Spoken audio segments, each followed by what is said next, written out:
सशक्तिकरण का काम करें। अभी आपने एक कैंपेन का नाम सुना होगा जो भारत सरकार ने चलाया था, जिसका नाम था बेटी बचाओ बेटी पढ़ाओ। बेटी पढ़ेगी तो तब जब पहले बचेगी। तो उसको पढ़ाई के साथ साथ ये महामारी के बारे में, ये सुनने में बहुत छोटी प्रॉब्लम लगती है। पैडमैन मूवी जो है आप सभी ने देखी होगी, किंतु एक ऐसे रियल लाइफ के पैडमैन से आज हम आपको परिचित मिलवाना चाहेंगे। जूम मीटिंग के थ्रू अनुराग चौहान जी का वक्त आज हमें मिला है और अनुराग चौहान जी लगातार जो है समाज सेवा के कार्य में लगे रहते हैं। अनुराग चौहान जी ह्यूमन फॉर ह्यूमैनिटी एक संस्था चलाते हैं जो 17 देशों में उनके वॉलंटियर्स हैं।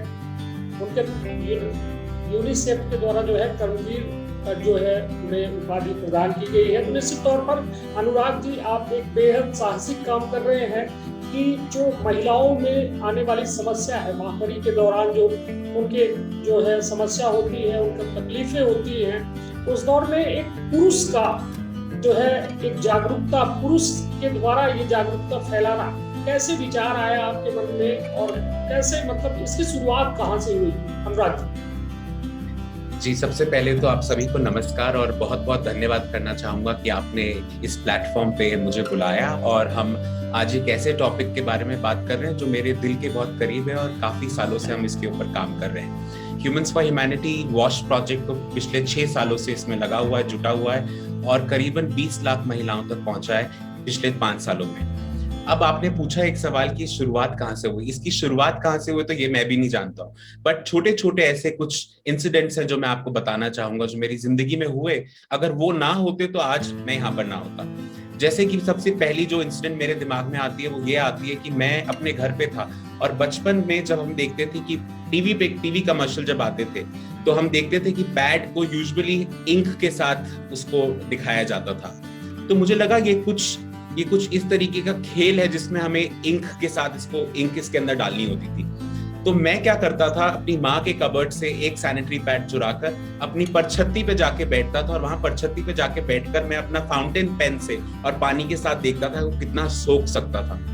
तो ऐसे ही एक दिन में मेरी माँ ने मुझे करते हुए पकड़ लिया और उस दिन मेरी माँ ने मुझे बोला कि ये जो पैड है ये तुम्हारे लिए नहीं है, ये तुम्हारे खेलने के लिए नहीं है, ये मेरे खून के लिए है।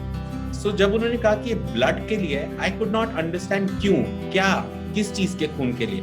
दूसरा, उसमें कई बार आपने देखा होगा स्टिकर होते हैं चिपकाने के लिए अंडरगारमेंट्स में। तो मुझे लगा ये कोई किस्म का बड़ा बैंडेज है जो कि चोटों पे लगाया जा सकता है ताकि खून को ऑब्जॉर्ब किया जा सके। पर वो जो सवाल थे वो सवाल बंद नहीं हुए, वो मेरे दिमाग में जब आते रहे तो गूगल की सहायता से, लोगों की सहायता से मैंने उसके बारे में जानकारी प्राप्त करी।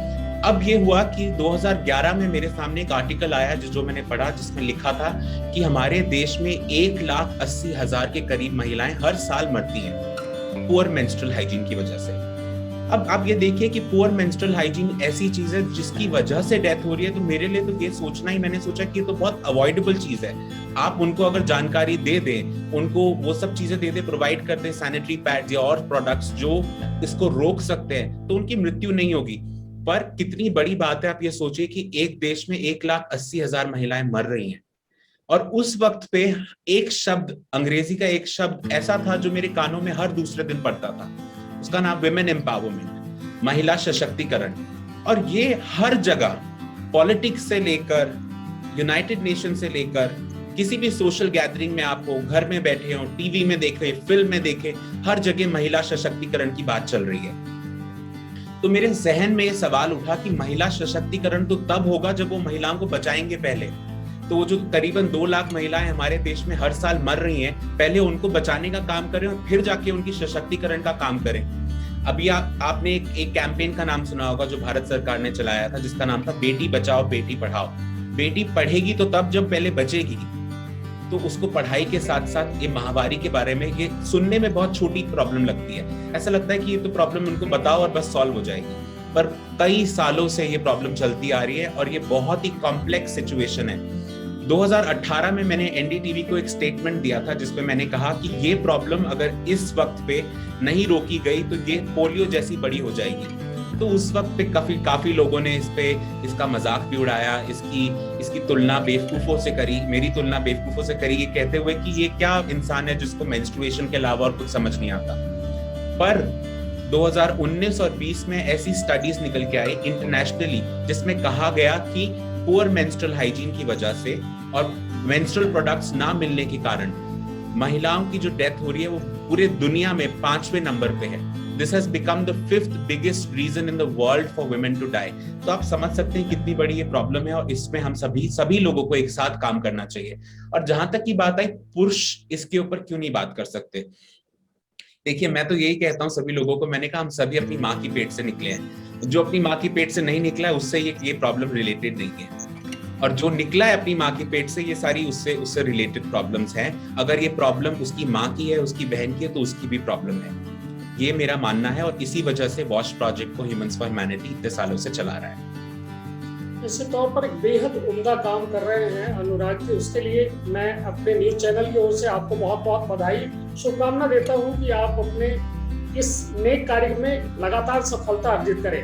अब अनुराग जी यदि बात किया जाए कि आपने अभी कहा कि भारत सरकार बहुत सारे प्रोजेक्ट चलाती है, अब हम बात करते हैं कि भारत जो है गाँव में बसता है। आप समझ रहे होंगे इस बात को मैं कह रहा हूँ कि गाँव का ही यदि देखा जाए वही भारत है। शहरों का भारत जो है यदि देखा जाए तो वो चकाचौंध वाला भारत अलग है, और जो मूल भारत है जहाँ पे वास्तव में जहाँ पे लोगों को कहा जाए जरूरत है, हर योजनाओं की जरूरत है, हर व्यवस्था की, जागरूकता की, सबकी जरूरत है। तो ये कहा जाए कि जैसे आज हम उस दौर में जी रहे हैं, 21वीं सदी की बात करते हैं और कहते हैं कि सैनिटरी पैड यदि या फिर आप लेने जाओ दुकानों में या हम लेने जाए, कोई भी लेने जाए, तो उसको एक ब्लैक पॉलिथीन में रैप करके दिया जाता है या कागज पे रैप करके दिया जाता है। तो इस के लिए मतलब मुझे खुद भी लगता है कि ये एक मतलब क्या है, मतलब जब हम अपनी बीमारियों के बारे में सही ढंग से लोगों के बीच में बात नहीं कर पाएंगे, तो आप तो जागरूक कर रहे हो, तो क्या लगता है कि आप रियल भारत तक पहुंच पाए हो अभी? बिल्कुल। अगर मैंने आपको कहा कि 20 लाख महिलाओं तक हम पहुंच पाए हैं, उस 20 लाख में से 80% महिलाएं गांव की महिलाएं हैं। और ये तो आपने एक इंसिडेंट बताया, मैं आपको एक इंसिडेंट और बताता हूँ जहां पर आप कभी किसी भी घरों में जाएंगे, चाहे वो एक गांव का घर हो, चाहे वो शहर का घर हो, चाहे वो गरीब का घर हो, चाहे अमीर का घर हो, आप जाएंगे उनके घरों में, जहां पर भी उनके कपड़े धुल के आते हैं, आप हमेशा देखेंगे कि आदमी का अंडरवेयर हमेशा आगे टंगा हुआ होगा, पर एक महिला का अंडरगारमेंट आपको बहुत बहुत मुश्किल से ढूंढ कर आपको मिलेगा। आपको कभी ऐसा नहीं दिखाई देगा कि एक महिला अपने कपड़ों को बाहर खुलेआम टांगती है। क्यों? क्योंकि शर्म, वो शर्म जो है वो कूट कूट के उनके अंदर भरी गई है। जो हम कहते हैं पुरुष सत्ता जो हमारी सोसाइटी है, वो उसमें इतना उन पे दबाव डाला है कि ये शर्म की चीज है, ये इसको छुपा के रखना है। भाई अगर शर्म की चीज महिला के लिए, तो आदमी के लिए भी शर्म की चीज है। और शर्म की चीज किस लिए? क्योंकि 50% जो महिलाएं हैं वो अंडरगारमेंट्स पहनती हैं। अगर सारी महिलाएं अंडरगारमेंट्स पहनती हैं तो उसमें एक को शर्माने की क्या बात है? इस वजह से हम लोगों ने काफी जगहों पे जागरूक प्रोग्राम्स जो आप बता रहे करें, और गांव तक की आप बात कर रहे हैं। आपने अभी थोड़ी देर पहले जो मेरा इंट्रोडक्शन दिया तो आपने पैडमैन फिल्म का जिक्र किया। बिल्कुल, वो पैडमैन फिल्म से बहुत असर पड़ा है हमारी सोसाइटी पर, बट सिर्फ अर्बन सोसाइटी पर, शहरों में इसका असर पड़ा है। वो गरीब आदमी जो घर में अपने गांव में 200 या 300 रुपए कमाने की कोशिश करता है, उसका ऑब्जेक्टिव सिर्फ इतना ही होता है कि रात को मुझे एक रोटी मिल जाए और मैं अपने बच्चों और अपनी बीवी को खाना खिला पाऊं। उसको फर्क नहीं पड़ता है कि अक्षय कुमार कौन है, उसको फर्क नहीं पड़ता कि एक पैडमैन का कौन सी फिल्म है, क्योंकि उसके लिए वो इम्पोर्टेंट ही नहीं है। उसके लिए इम्पोर्टेंट है खाना, अपना पेट भरना। तो इसीलिए वो फिल्म बहुत अच्छी फिल्म थी, पर वो गांवों तक नहीं पहुंच पाई। उसका असर जो था वो गांव तक नहीं पहुंचा। भारत सरकार की काफी सारे ऑब्जेक्टिव्स हैं, काफी सारे एम्स हैं जो इस फील्ड पे काम करते हैं, पर कितने इफेक्टिव हैं ये बहुत बड़ा सवाल है। जहां तक हमारी बात रही, हम लोगों ने आपने बात कही कि सैनिटरी नैपकिन्स को लपेट के दिया जाता है पॉलिथीन्स में। हम लोगों ने वो कैंपेन्स भी बहुत चलाए। वॉश प्रोजेक्ट के साथ साथ एक और कैंपेन चलता है जिसका नाम है ब्रेकिंग द ब्लडी टैबूज, जिसमें ऐसी जो प्रताड़ना है, इन चीजों को हम तोड़ते हैं, इन चीजों को हम जाकर समझाते हैं लोगों तक और इसको खत्म करने की कोशिश करते हैं। अब ये इसलिए बहुत मुश्किल है क्योंकि सदियों से चला आया है, तो इसीलिए एक दिन में आप किसी का माइंडसेट या आप किसी की मानसिकता नहीं बदल सकते, पर धीरे धीरे हम देख रहे हैं कि बदलाव आ रहा है। जिन महिलाओं के साथ हमने काम किया वो महिलाएं आज बहुत अलग रूप से सशक्त हुई हैं। अब हम सशक्तिकरण की जब बात करते हैं तब ये होता है कि शायद मेरी बहन के लिए रात को 2 बजे रात को बाहर निकलना सशक्तिकरण हो, शायद मेरी दोस्त जो है उसके लिए हाथ में एक गुची का बैग हो तो सशक्तिकरण है, शायद एक महिला ने अगर डायमंड का नेकलेस पहना उसके लिए वो सशक्तिकरण है। पर जहां तक मैंने गांव की महिलाओं को देखा है, इनके हाथ में जब फाइनेंशियल एम्पावरमेंट होती है, जब इनके हाथ में पैसा आता है जो इनको पता है कि ये मेरा पैसा है, तब रियल एम्पावरमेंट इनके लिए होती है। तो जब हम इनको पैड देते हैं, हम इनको सिर्फ पैड नहीं देते, उस पैड के साथ साथ इनको सिखाया जाता है कि ये पैड अपने घर पे आप कैसे बना सकते हैं। अब जैसे कि आपने बोला कि ये छोटी छोटी चीजें होती हैं, जैसे लपेट के दिया जाता है कई जगहों पर, उसके ऊपर इतने सारे टैबूज हैं, इतने सारे उसके ऊपर तंज कसे जाते हैं कि कहा जाता है ये तो बीमारी है। हम कई लोग समझते हैं कि मेंस्ट्रुएशन एक बीमारी है, ये आधे लोगों को तो यही नहीं पता कि ये एक नेचुरल फिनोमेना है। जैसे आप बाथरूम जाते हैं उसी तरह से ये एक नेचुरल फिनोमेना है, और ये ना हो तो बच्चा कैसे पैदा होगा, हमारी दुनिया आगे कैसे बढ़ेगी। तो जो आज की जनरेशन है इसका बदलाव करने में हम लोग जुटे हुए हैं। हम लोग school, college, government schools, private schools, हर जगह जाते हैं। प्राइवेट स्कूल्स में हम लोगों ने एक मुहिम ऐसी चलाई है जहां पर हम उन बच्चों को पैड बनाना सिखाते हैं। जब वो बच्चे पैड बनाना सीखते हैं कक्षा 8 से लेकर कक्षा 12वीं तक, उनको ना सिर्फ इसके बारे में जागरूकता आती है, दूसरा सवाल उठते हैं। जैसे सवाल मेरी जहन में उठा था, वैसे ही उन बच्चों के जहन में उठता है कि क्या चीज है, क्यों हम बना रहे हैं, किसके लिए बना रहे हैं। और जब वो सवाल पूछना शुरू करते हैं तो ये समाज धीरे धीरे करके बदलना शुरू करता है। तो ये हमारी मुहिम चल रही है इसके लिए। निश्चित तौर पर अनुराग जी, जिस बात को आप कह रहे हो मैं समझ रहा हूँ, बट मेरा सवाल अभी भी थोड़ा सा वहां पर रुका हुआ है कि एक गांव की महिला जिसके पास मतलब 2 वक्त की रोटी की जद्दोजहद में वो गांव का परिवार रहता है, क्योंकि यदि बात की जाए जिसके पास पैसा है वो तो ठीक है, वो जागरूकता भी उसके पास आ जाती है, मगर जिसके पास पैसा नहीं है उसके पास जागरूकता की कमी है, लोग भी वहां नहीं जाते हैं। मैंने कई देखे हैं ऐसे समाज सेवी संस्थाओं को। अनुराग जी, इसको आप मतलब अन्यथा मत लीजिएगा, मैं एक समाज सेवा का विरोधी नहीं, मगर ऐसी संस्थाओं को मैंने देखा है कि जो केवल कागजों पर चल रही हैं, वो कागजों पर पैड्स बांट रही हैं, वो कागजों पर फोटोग्राफ पेपर में न्यूज का मटेरियल बना रही है। तो मतलब वहां तक वाली समाज सेवा से मतलब नहीं। मतलब जो मैं बोल रहा हूँ कि एक अंत्योदय जो होता है, अंतिम पंक्ति का व्यक्ति जो सबसे अंत का है और जिसे वास्तव में जरूरत है और वो वास्तव में परेशान भी है, तो उसके पास सबसे बड़ी दिक्कत आती है कि पैसे नहीं है। ठीक है, आप तक वो पहुंच कैसे पाए, ये भी सवाल उठता है। हम कहते हैं आप वास्तव में जमीन पर ग्राउंड जीरो पे काम करते हो, बट हमारे यहाँ जैसे हम विंध्य क्षेत्र, ये मध्य प्रदेश का विंध्य क्षेत्र है और यहाँ पर क्या है, थोड़ा आदिवासी क्षेत्र है। तो वास्तव में यदि बोला जाए तो जरूरत वहां है, किंतु सवाल ये है कि सरकारों के द्वारा ये कहा जाता है कि हम योजना चला रहे हैं, फ्री में सैनिटरी पैड बांट रहे हैं, मगर आज तक मैंने कहीं नहीं देखा। मैं भी ग्राउंड जीरो रिपोर्टिंग करता हूँ, मैंने नहीं देखा। तो ये मैं पूछना भी चाह रहा हूँ आपसे कि आपसे जैसे संस्थाओं से जुड़ना चाहते हैं, बहुत लोग हैं जो काम करना चाहते हैं मगर ऐसी संस्थाओं के साथ फंस जाते हैं जो काम नहीं करते हैं, और वो केवल मतलब गवर्नमेंट फंड्स को अर्जित करने के लिए केवल संस्थाओं का निर्माण हुआ है। तो आपसे क्या प्रयास करना पड़ेगा और कैसे आपसे जुड़ पाएंगे, और कैसे ये जो आपकी योजनाएं हैं जनता तक, जो वास्तव में नीडी पीपल है, उन तक पहुंच पाएगी? पहले मैं आपको बताऊं कि ये जो आपने बिल्कुल तंज कसा है उन संस्थाओं के ऊपर, वो बिल्कुल सही है, क्योंकि कई ऐसी संस्थाएं हैं जिनको मैं भी जानता हूं जो ऐसे काम करते हैं। हालांकि हम लोगों ने पिछले 10 सालों में ना हमने किसी कॉर्पोरेट से ना किसी गवर्नमेंट से फंड लिया है। हमारी संस्था में तो इनफैक्ट हमारे पास जो आप कागजी काम जो कहते हैं वो बिल्कुल जीरो था, बिल्कुल जीरो था। क्योंकि जब मैंने ये संस्था की स्थापना करी थी उस वक्त मैं खुद कक्षा 8 में था, तब से मैंने ये काम करना शुरू किया। तो उस वक्त पे कहाँ पेपर, कहाँ रजिस्ट्रेशन, मैंने अपने ही पॉकेट मनी से पैसे बचाकर ये काम किया। जहां तक आपकी बात है कि उन आखिरी लोगों तक हम कैसे पहुंचे, तो उसमें भी हम लोग काफी काम कर रहे हैं। जैसे हम लोग ना अपने, मैंने आपको बताया, ट्रेनिंग प्रोवाइड करते हैं। हमारी जो वर्कशॉप होती है वो 1 घंटे की या 2 घंटे की वर्कशॉप नहीं होती, महीनों वो वर्कशॉप चलती है। एक गांव में, एक बस्ती में, अलग अलग जगहों पर चलती है। जहां तक हम नहीं पहुंच पाते वहां पर हम आशा वर्कर्स को ट्रेन करते हैं कि वो आशा वर्कर्स गांव में जाकर उन महिलाओं को सिखाएं। अब मैं आपको एक छोटा सा इंसिडेंट दे देता हूं जो आपके सारे सवालों का जवाब देगा।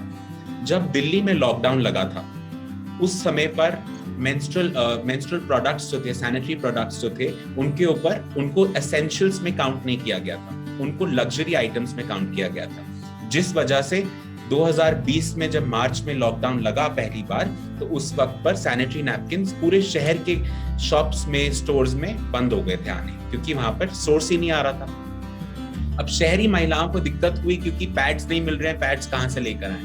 उस वक्त पर 50,000 जो पैड्स आए थे वो राजस्थान के छोटे छोटे गांवों से, बेलज जो महाराष्ट्र का एक छोटा सा गांव है, लोनावला से भी आगे जाकर, उस छोटे से गांव से बनके 50,000 सैनिटरी किट्स आई, जो कि गांव की महिलाओं ने बना के भेजी इन शहरी महिलाओं के लिए कि उनकी मदद हमें करनी चाहिए। और हम लोगों ने उनसे खरीदा ये, क्योंकि हमने उनको ट्रेन किया हुआ है। कई जगहों पर ये गांव की महिलाओं ने इसको अपना सोर्स ऑफ इनकम बना दिया है, क्योंकि उन्होंने ट्रेनिंग हमसे ली। उसके बाद अब उनको ये समझ में आ गया कि पैड को कैसे बनाया जाता है, वो बल्क में इस पैड को बनाती हैं। दूसरी चीज ये है, कई जगहों पर जैसे आपने कहा कि ट्राइबल एरियाज है जहां पर पैसे की कमी होती है, तो हमारे जो पैड्स बनते हैं इसमें आपको कुछ बहुत रॉकेट साइंस नहीं यूज करनी होती, इसमें कोई मशीन का इस्तेमाल नहीं होता, इसमें नॉर्मल सुई धागा और कपड़े से भी आप ये पैड बना सकते हैं। हालांकि जो हमारे पैड्स हैं उसमें जो हम अपने एनजीओ से प्रोवाइड करवाते हैं महिलाओं को, उसमें बेस्ट क्वालिटी कॉटन का इस्तेमाल किया जाता है, उसमें बेस्ट क्वालिटी फ्लैनल जो कि उसको एब्जॉर्ब करता है, और उसके बाद बेस्ट क्वालिटी पीयूएल का इस्तेमाल किया जाता है जो उसको होल्ड करके रखता है। क्योंकि हमारी ये मान्यता है कि जब हम उनको देते हैं कुछ चीज फ्री में देते हैं, तो वो चीज ऐसी नहीं होनी चाहिए कि सस्ती चीज उनको दे दी जाए, या उनको कुछ ऐसा दे दिया जाए जिससे उनको पहन के भी उनको कंफर्ट ना मिले, उनको डिग्निटी फील ना हो। तो उस डिस्ट्रीब्यूशन के साथ साथ हम उनको डिग्निटी देना चाहते हैं। दूसरी चीज ये है कि हम कई बार इन गांव में जब जाते हैं तो हम भी देखते हैं कि बहुत मुश्किल से इन गांव तक पहुंचा जाता है। जैसे आपने कहा कि कई लोग तो पहुंच ही नहीं पाते उन गांव तक। आपने गांव की बात करी, मैं तो शहरों की बात कहता हूँ कि शहरों में बस्तियों, अपनी बड़ी बड़ी बिल्डिंग से नीचे उन बस्तियों को देखना ही बहुत मुश्किल काम है, क्योंकि कई लोग नहीं कर पाते उसको। पर गांव में हम लोग अलग अलग जगहों पर WCD की हेल्प से पहुंचते हैं, ministry of women and child development हमको पहुंचाता है, ग्राम पंचायत की मदद से हम लोग वहां पहुंचते हैं। बट हाँ, अभी तक हमने ट्राइबल रीजन्स में काम करना शुरू नहीं किया है। वो ऐसी जगह जहां पे आप जैसे रिपोर्टर्स और आप जैसे जर्नलिस्ट हमारी मदद कर सकते हैं, उसकी आइडेंटिफिकेशन में। वहां का सेंसस का रिपोर्ट नहीं होता, कई बार यही नहीं पता होता कि वहां पे कितनी महिलाएं हैं, कितनी बच्चियां हैं। तो उन तक पहुंचने के लिए आप जैसे जो कर्मवीर हैं, आप लोग हमारी मदद कर सकते हैं वहां तक पहुंचने में। इसी तौर पर बेहद अच्छी बात आपने कही कि मतलब अभी जो कहा जाए कि आज के समय में हम लोग जो भी कर रहे हैं, समाज सेवा जरूरी नहीं कि एक एनजीओ हो और उसके थ्रू की जा सकती है।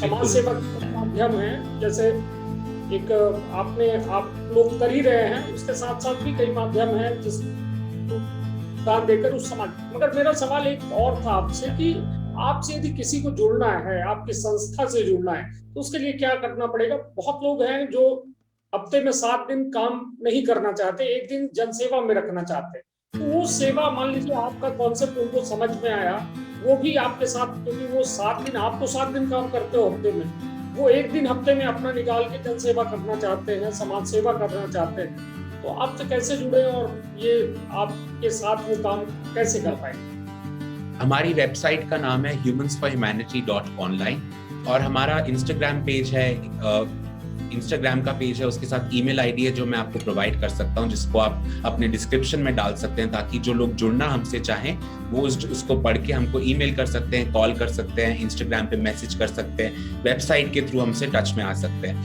और हमारे जो 1500 वॉलंटियर्स अलग अलग जगहों पर काम करते हैं, वो एक भी ऐसा वॉलंटियर नहीं है जहां पर हम किसी को सैलरी देते हैं। वो बिल्कुल निष्काम सेवा कर रहे हैं, निष्काम काम कर रहे हैं।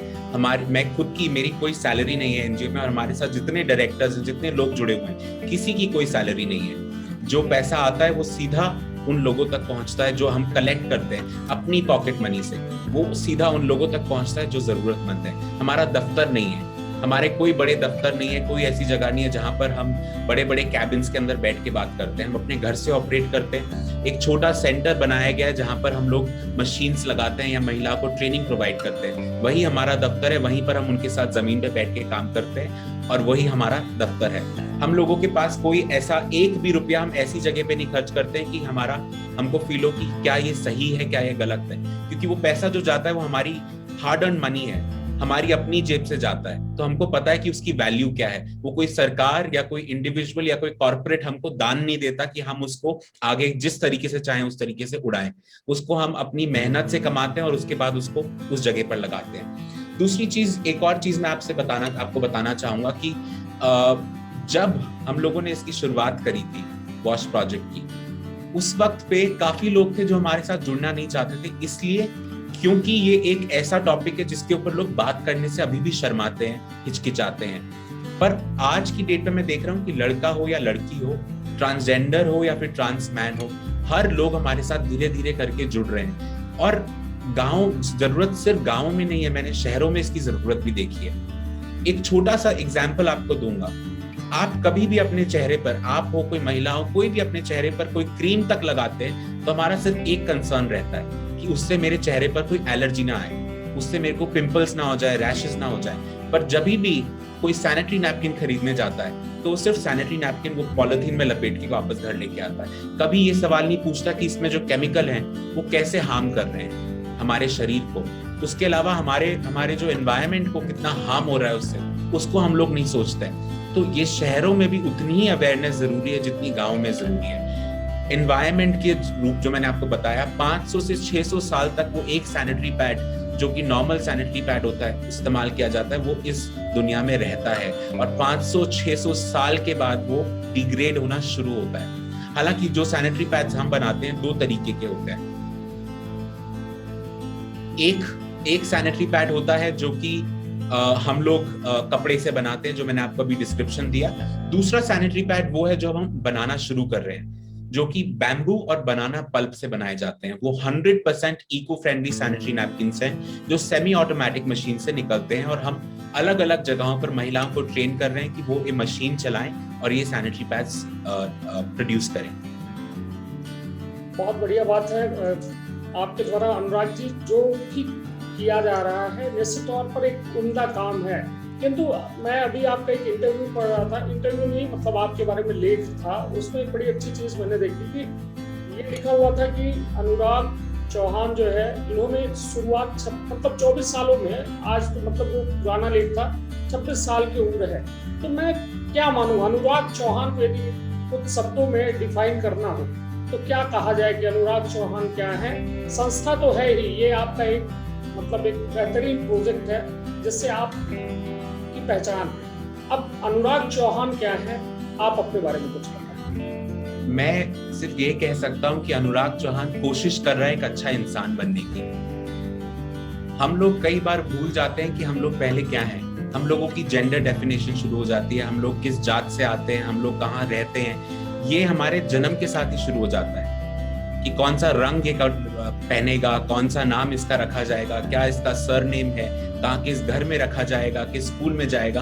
पर उसके साथ भूल जाते हैं कि हम एक इंसान हैं। मैं आपको एक बहुत छोटा सा एग्जाम्पल देता हूँ। जो मैं 14 साल की उम्र में मैंने ये काम करना शुरू किया था। 15 साल की उम्र में मेरे अहोभाग्य थे कि मुझे दलाई लामा साहब से मिलने का मौका मिला। तो जब हिज होलीनेस दलाई लामा से मैं मिला, उस वक्त में मुझे बिल्कुल नहीं पता था कि स्पिरिचुअलिटी क्या होती है, मेडिटेशन क्या होती है। हालांकि मुझे इतना भी नहीं पता था कि दलाई लामा कितनी बड़ी चीज है, मैं सिर्फ उनका नाम जानता था। जब उनसे मिलने गए तो आधे घंटे तक उनके कमरे में बैठकर मेरे आंखों से आंसू निकल रहे थे बिना किसी बात के। मुझे नहीं पता था क्यों मेरे अंदर ऐसी फीलिंग हो रही है। तो मेरी दोस्त ने मुझसे पूछा, क्या तुम्हें कोई सवाल नहीं पूछना? तो जब उसने मुझे ये बात कहा, उसने मुझे ऐसे हाथ लगा के बोला, कुछ सवाल तो पूछो। तो पता नहीं कहां से मेरे जहन में ये सवाल आया और मैंने कैसे उनसे पूछा। मैंने पूछा, where do I find Buddha? तो उन्होंने कहा, जो उनका जवाब था वो मैं आज तक अपने साथ लेकर आगे बढ़ रहा हूं और वो मेरे साथ हमेशा जिंदगी भर आगे बढ़ेगा। उन्होंने कहा कि हर वो उस वक्त जब कोई मुस्कुरा रहा हो और उसकी मुस्कुराहट का रीजन आप हो, उस क्षण के लिए जब वो इंसान मुस्कुरा रहा है, आप बुद्धा।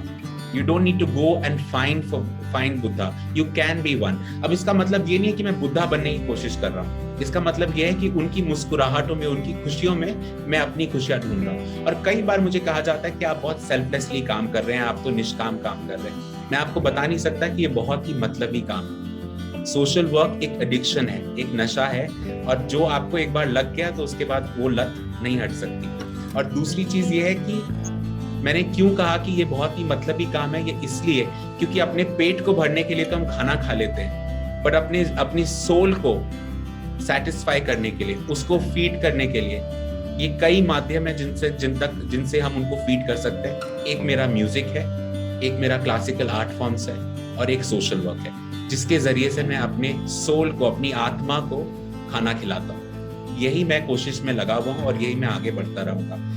एक और बात जो मेरे दिमाग में आ रही थी जब आपने कहा समाज सेवा के बारे में, कोई भी कैसे भी कर सकता है, ये बिल्कुल सही बात है, कोई भी समाज सेवा कर सकता है।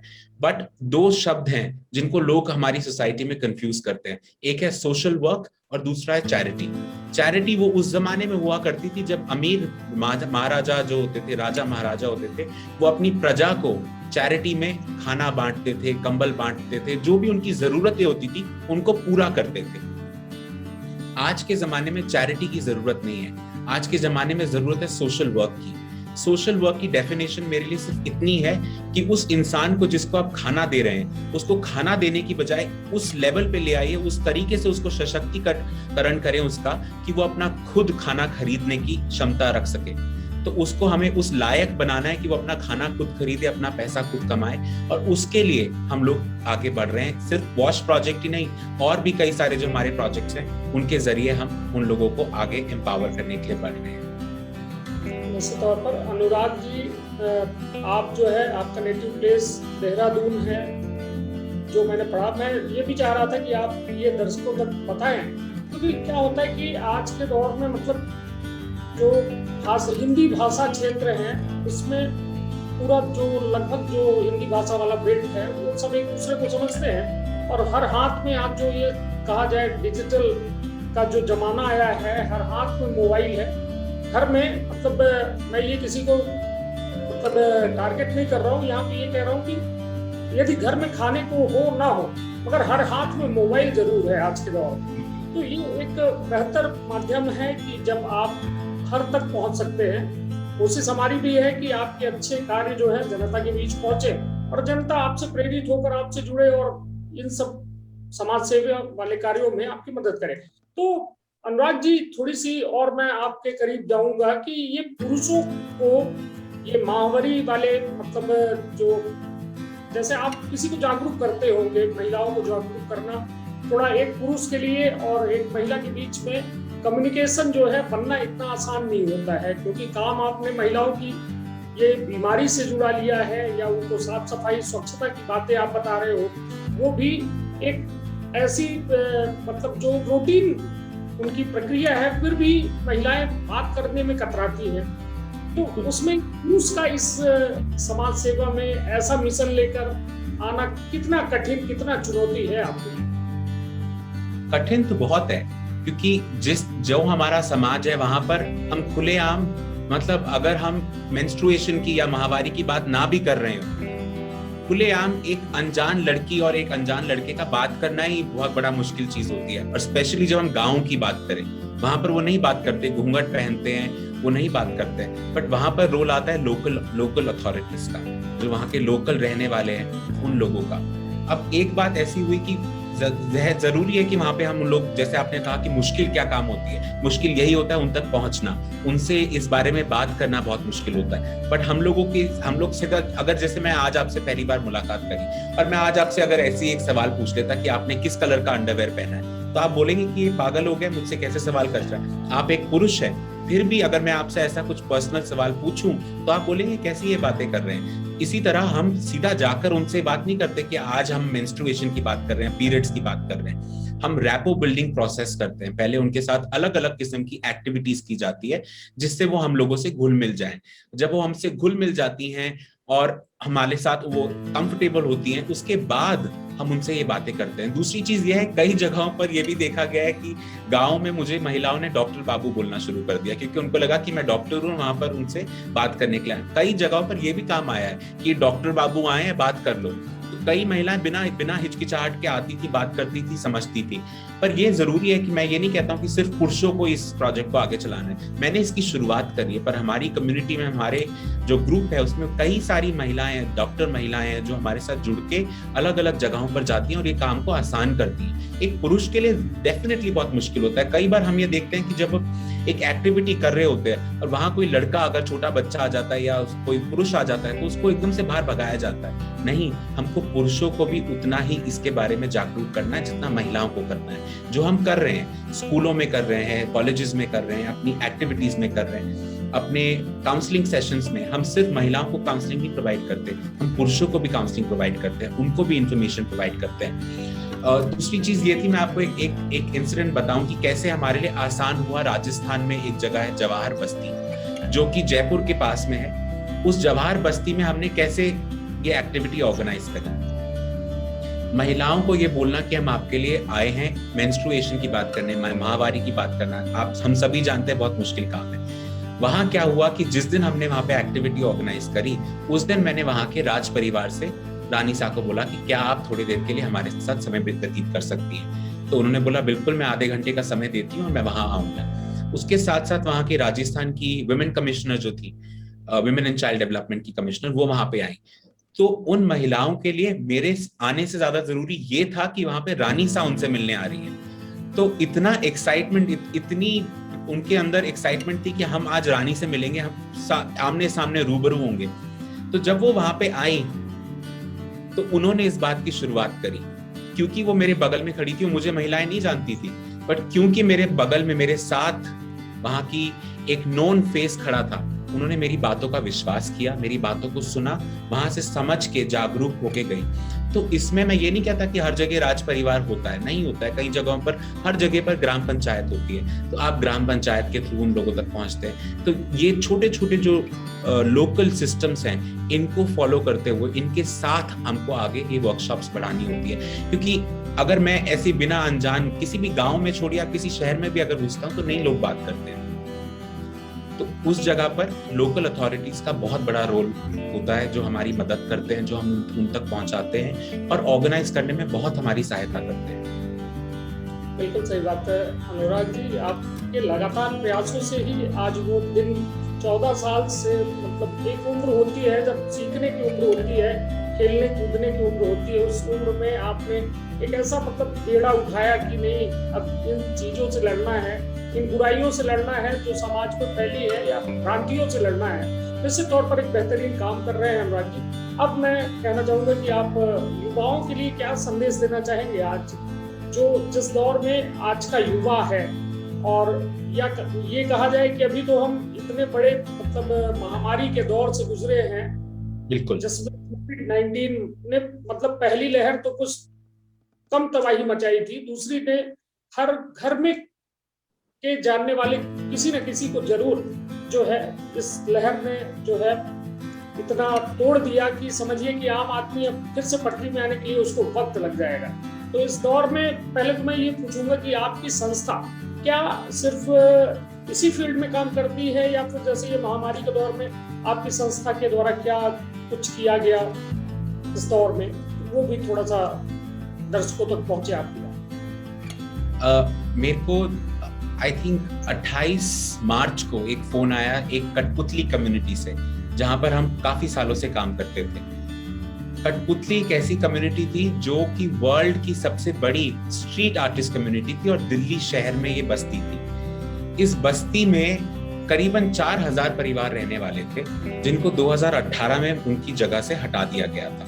2011 में उनकी जो जमीन थी, 60 एकड़ जमीन जहां पर वो लोग रहते थे, वो जमीन उस वक्त की गवर्नमेंट ने एक बिल्डर को बेच दी गई थी। अब ये बात बहुत ही फनी है कि हाई कोर्ट के ऑर्डर के बाद भी आज भी वो लोग, कुछ लोग सड़कों पे हैं, कुछ लोग ट्रांजिट कैंप्स में हैं, पर आज भी उनको अपना घर नहीं मिला, जहां की उनको 1 साल में उनका घर मिलने का वादा किया गया था। 4 साल होने वाले हैं और वो लोग आज भी एक छोटे प्लास्टिक क्यूबिकल में रह रहे हैं। लॉकडाउन से पहले ही उनकी इतनी बड़ी प्रॉब्लम्स थी, आप समझ सकते हैं कि वो लोग जो 80 के दशक में एंटरटेनमेंट जिनको कहा गया था कि अगर एंटरटेनमेंट है तो ये कठपुतली वाले घरों में जाकर अपना नाच दिखा के, कठपुतली का नाच दिखा के या बंदर का नाच दिखा के या फिर ढोल बजा के, अलग अलग किस्म के आर्टिस्ट वहां पे रहते हैं, वो एंटरटेनमेंट करते थे।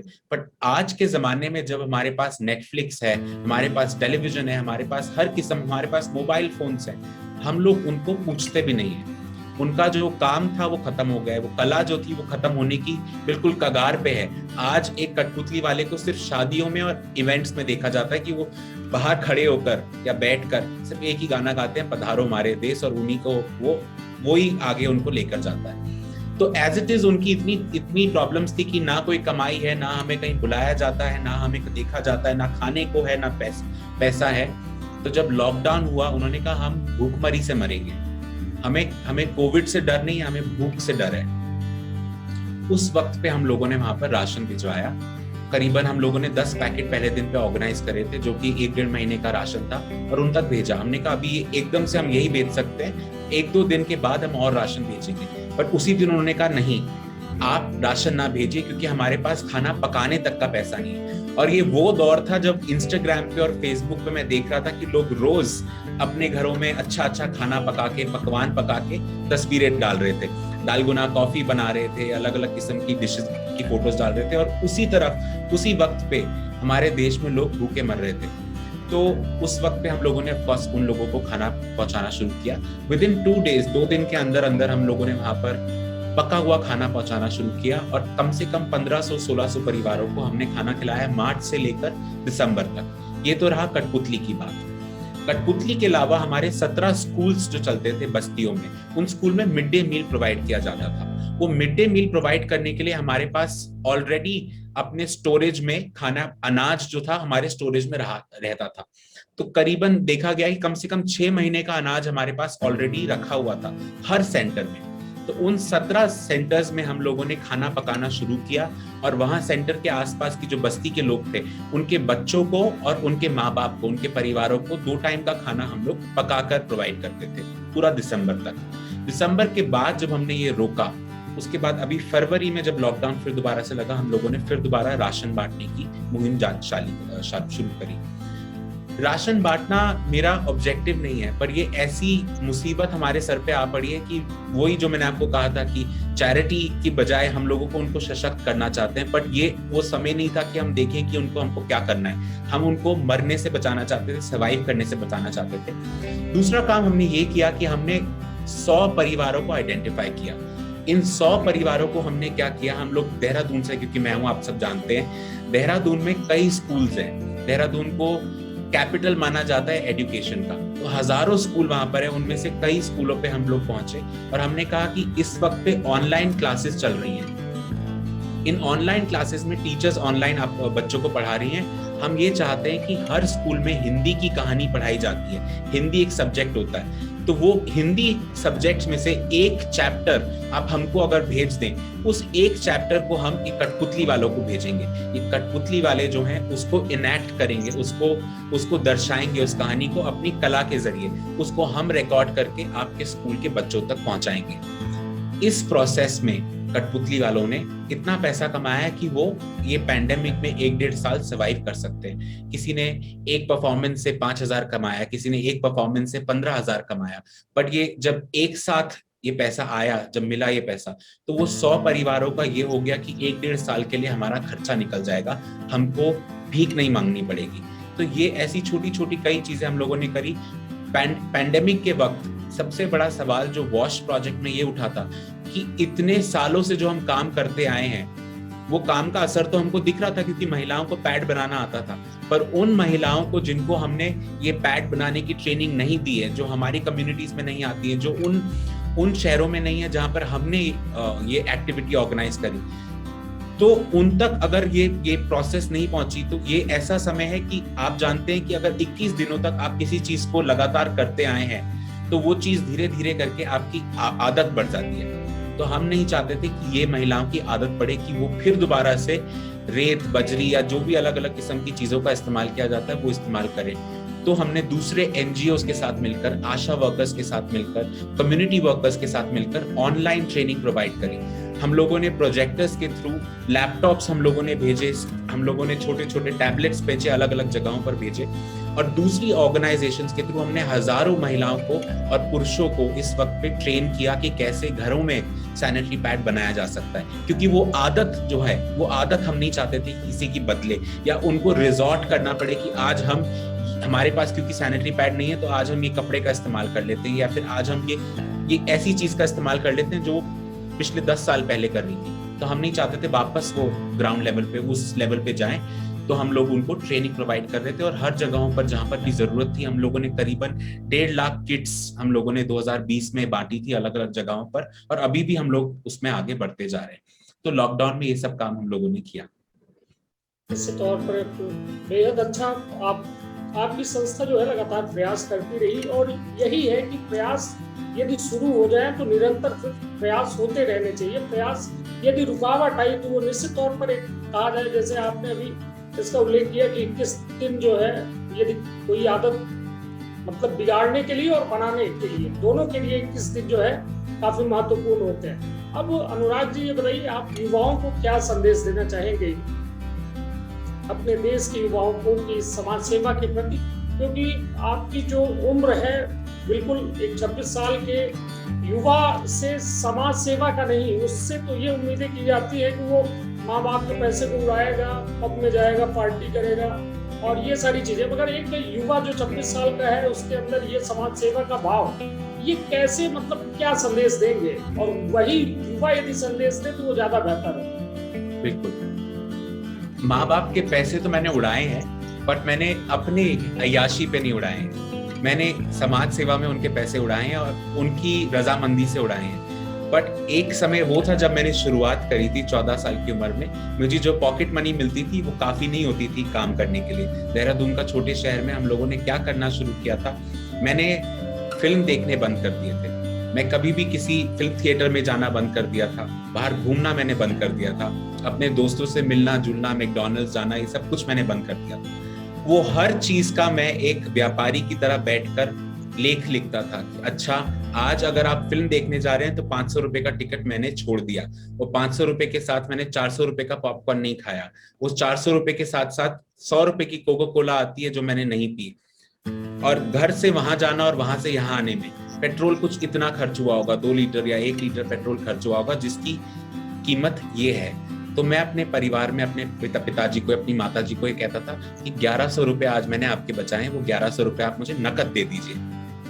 तो वो सोचते थे कि क्यों ये पैसे मांगने लगा है, तो वो मैं जिद्दी हुआ करता था तो उनको देने पड़ते थे। वो कहीं बाहर ट्रिप में गए तो मैंने कहा कि अच्छा मैंने आपके फ्लाइट का खर्चा बचाया, होटल का खर्चा बचाया, खाने का खर्चा बचाया, आप मुझे पैसे नकद दे दीजिए। इस तरह से मैं पैसे धीरे धीरे बचाकर ये प्रोजेक्ट चलाता था अपने शहर में। जो अब मैसेज की आप बात कर रहे हैं, मैं कोई इंस्पिरेशन तो मैं किसी को नहीं देना चाहता हूँ, बट अपनी कहानी से मैं ये बताना चाहता हूँ कि जैसे मैंने आपको बताया कि अपने सोल को फीड करना बहुत जरूरी है।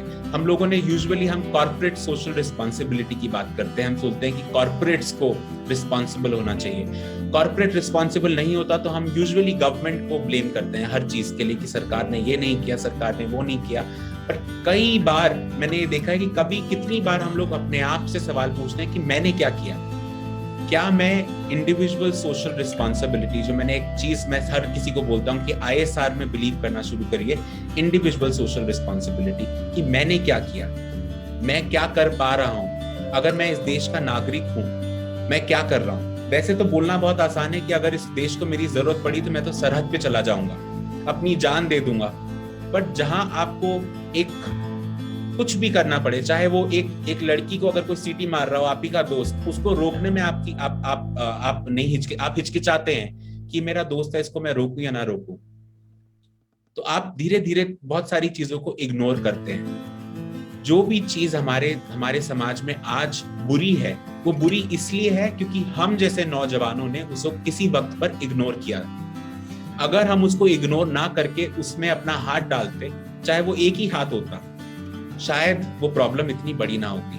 तो मेरी सभी से यही दरख्वास्त है कि शुरुआत करें, जैसा आपने कहा कि शुरुआत हो और एक प्रयास अगर शुरू हो जाए और वो लगातार प्रयास चलता रहे, चाहे वो हफ्ते में आप 1 घंटा निकालें, चाहे हफ्ते में आप 1 दिन निकालें, अगर वो प्रयास आप करते रहें तो बदलाव आना शुरू होगा, बदलाव आपसे आना शुरू होगा।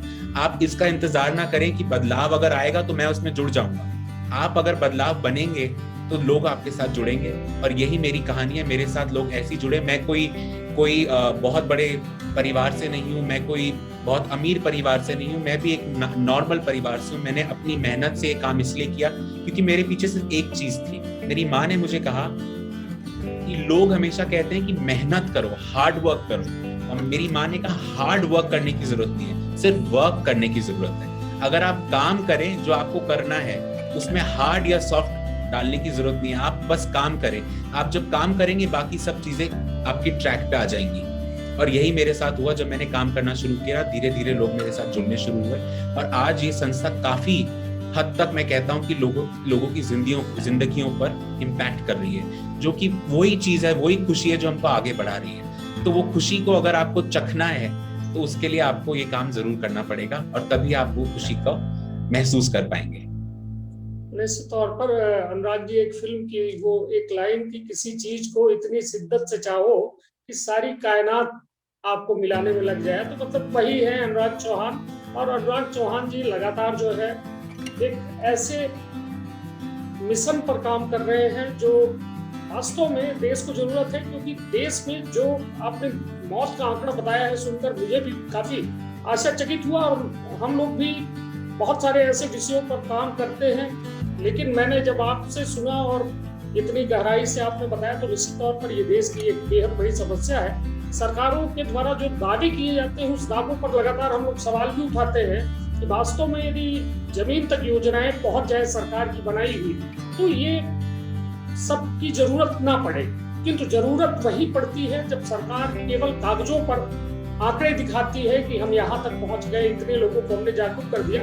बशर्ते ठीक है, मगर आपके प्रयासों की मैं सराहना करता हूँ। और अपने विंध्य की ओर से हमारा यहाँ पे एक लोकल लैंग्वेज है पघेली, हमारी बोली है। मतलब यहाँ पे लगभग आप समझिए कि 2 संभागों में 3 संभागों में ये बोली जाती है।